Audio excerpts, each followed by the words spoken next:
Информация – бұл тек қана радио һәм телевидениеден, интернеттен, газета мақаласынан ямаса жаңалықтарды естіруден алынатығын хабарлар болып қалмастан, бұл үлкен түсінікті өз ішіне қамтиды.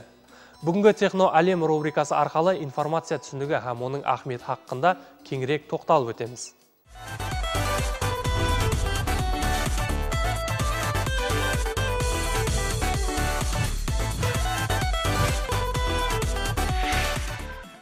Информация түсінігі кең көлемлі түсінік болып, оған мынандай тарифлерді беруге болады. Уақия, хадисе, процесс сияқты объектілер хақындағы білімлер базасы. Белгілі бір текстте анық мәніске ие болған уақиялар, хадиселер, процесслер хақындағы объектке ие болған білімлер комплексіне айтылады. Сондай-ақ сақлауға һәм қайта іздеуге болатығын мағлұматлар һәм де дәлелдер. Құласы бір сөзбен айтқанда, информация сезу органдарымыз арқылы сезіп, миымыз арқылы қабыл ететұғын барлық мағлұматлар жинағын информация деп айтуға болады. Информация сөзі латынша сөз болып, біздіңше түсіндіру, талқылау деген мәністі білдіреді. Кең көлемлі, үлкен мәністі білдіретұғын бұл информация сөзі көптеген мемлекетлерде термин сөз ретінде қолданылып, яғни информация атамасымен аталған. Ол ахметлі үш сипатқа ие болуы зәрур. Информация үйреніліп атырған нәрсе, ямаса құбылысты әр тарифлеме толық тарифлеуі, яғни информация толық сипатқа ие болуы тиіс. Бұл информацияның құндылығын сипатын аңлатады. Информация сенімлі болуы керек, ал керісінше жағдайда оны қайта іздеуге зәрурлік туылмайды. Информацияны іздеуге, топлауға, қайта іздеуге болатығынлығын біз білеміз. Информацияны тикарға қайта іздеуші құрал бұл компьютер болып табылады. Информациялық технология дегеніміз информациялық мағлұматларды бір көріністен екінші көріністе қайта іздеу, топлау, сақлау һәм онан пайдалану бойынша ұсулар һәм құраллар жинағы болып табылады. Информациялық технологияның тикарғы мақсаты инсан тарапынан анализдеу һәм оның тикарында қандайда бір іс-әрекетлерді орындау бойынша қарар қабыл ету үшін информация іздеп шығу болып табылады. Информацияны ұзату дегенде мұқтаждықтан келіп шыққан халда бір адамнан екінші адамға, ямаса бір компьютерден екінші компьютерге арнаулы құраллар жәрдемінде жеткеріп беруге айтылады. Біз көбінесе информацияларды ұзатуда, ямаса жеткеріп беруде компьютерден, ямаса компьютер бағдарламаларынан пайдаланамыз. Сондай-ақ информацияны жеткеріп беру үшін транспорт құраллары, қағазлар, почталар һәм басқада байланыс тармағы арқылы информацияларды қысқа уақыт ішінде ұзақ аралыққа ұзату мүмкін. Бұнда мағлұматларды ұзату уақыты сезілері дәрежеде қысқарады. Информацияның көпшілік түрлері текстлі, анимациялы, көрініслі, видеолы, аудио һәм тағы басқа болуы мүмкін. Әрқандай өнімнің өлшем бірлігі бар. Мәселен, килограмм, литр, сантиметр, метр, волт һәм тағы басқа. Тап сол сияқты информацияның да өлшем бірлігі бар. Информацияны электрон есептеу машиналары жәрдемінде өлшегенде, электрон есептеу машиналарында, яғни компьютерлерде екілік санақ системасына тикарланған. Яғни екілік санақ системасында 0 һәм 1-лерден ібарат. 0 һәм 1-лердің 8 қатардан ібарат болған 0 һәм 1-лер бір белгіге тең. Сондықтан информацияның ең кіші өлшем бірлігі бит қабыл етілген.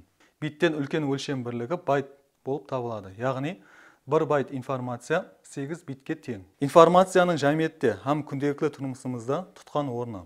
Жәмиетті информацияластыру, минет, іліме ізетлеу, проект іздеп шығару процесслерін автоматластыру, халыққа қызмет көрсетуді автоматластыру, шүлкелмескерлік, экономикалық басқаруды автоматластыру, білімлендіру һәм қатар кадрлар таярлау системасын информацияластыру сияқты тарауларды өз ішіне алады. Жәмиетте информация һәм білім дерегі ең тикарғы диалог құралы болып есептелінеді. Жәмиетті информацияластыруда радио, телевидение, ғалаба хабар құраллары һәм интернет системасының ахметі жүда жоғары. Әркім, әрдайым қандайда бір жұмысты орындау үшін, ямаса мақсатқа ерісу үшін информациядан пайдаланады. Егер де инсан күнделікті тұрмысымызда информациядан, ямаса жаңалықтардан хабардар болмаса, жәмиеттен алыстасып баруы мүмкін. Адамзат бар екен, ол барқола жаңалық естуге, жаңадан жаңа мағлұматларды топлауға ұмтылу жасайды. Сондықтан күнделікті тұрмысымыздың өзі информациямен тығыз байланыслы. Әсіресе информациялық технологиялар рауажланып бара тұрған бүгінгі дәуірде бұл бойынша білімлер базасына ие болу ең актуал зәрурлік болып табылады.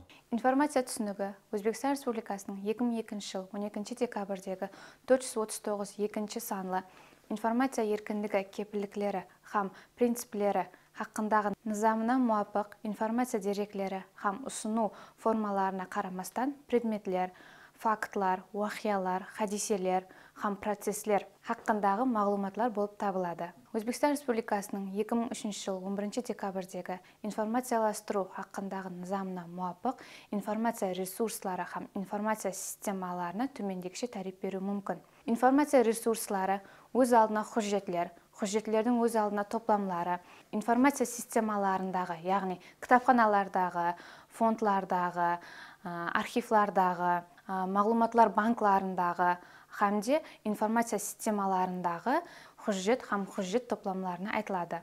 Ал информация системасы болса, белгіленген мақсатқа ерісу жолында информацияны жинау, сақлау, қайта ісілеу һәм ұзату үшін қолданылатын ұсулар һәм құраллар һәм инсанлардың өзара байланысқан орталығына айтылады. Информацияның ұнамлы һәм ұнамсыз тәсірі. Информацияның ұнамлы тарапы соннан ібарат, ол өз уақытында алынған дұрыс һәм сапалы информация түрлі тарауларда анық қарар қабыл ету имканиятын береді. Дұрыс, сапалы информациялар адамлардың, әсіресе жастардың дүния қарасын байыту, білім алуы, заманауи білімлер иесі болуына имканият береді. Информацияның ұнамсыз тарапы болса, қазіргі уақытта айрым батыс мемлекетлерінен тарқалып атырған біздің милли қадіриyaтларымызға жат болған информациялар, әмде инсанлар санасын зәһәрлеуші информациялар бар.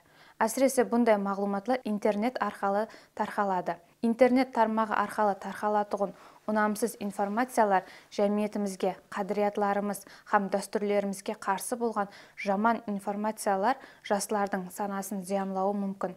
Бұндай халатлардың алдын алу біздің вазипамыз. Сондықтан әрдайым информациядан дұрыс һәм орынлы пайдалануымыз зарур.